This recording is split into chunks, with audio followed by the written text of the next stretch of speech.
Leo Haggerty, Amped Up Sports. It's Wednesday, September 18th. Time for my thoughts from a septuagenarian column. What am I talking about today? I want to talk about what has really changed from the time I began participating on the gridiron as a player and a coach, starting in the 1960s up to the 1990s.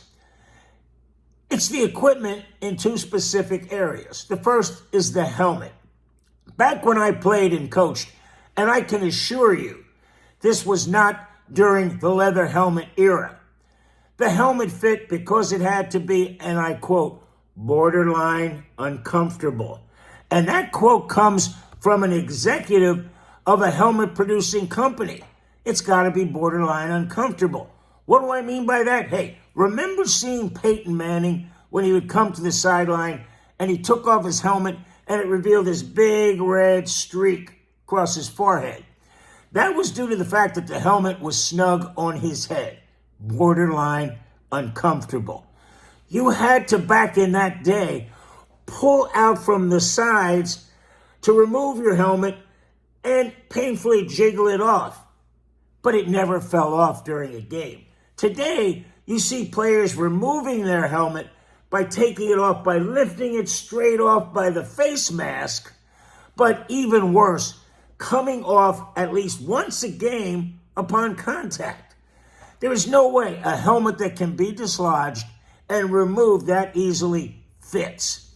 It seems like players are looking for comfort today as opposed to protection. And that's a huge error in judgment. You have to protect your coconut from a brain injury. And I believe that fact has been forgotten by today's players. The second is the football pants, especially in college. The fact that players are allowed to wear pants that are just glorified shorts, that's unconscionable.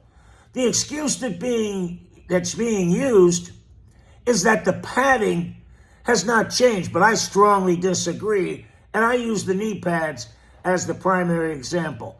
In my day, the knee pad was a knee pad, and it covered the knee.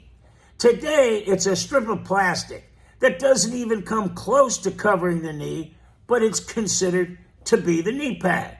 I cannot believe players today would even consider not having a part of their legs, especially the part of the body that directly affects their football career, because if you can't run, you can't play, as completely protected as possible.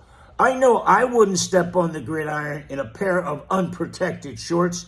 No chance of that happening. Leo Haggerty, Amped Up Sports. Let's hope somebody listens to this. Book it, Dano.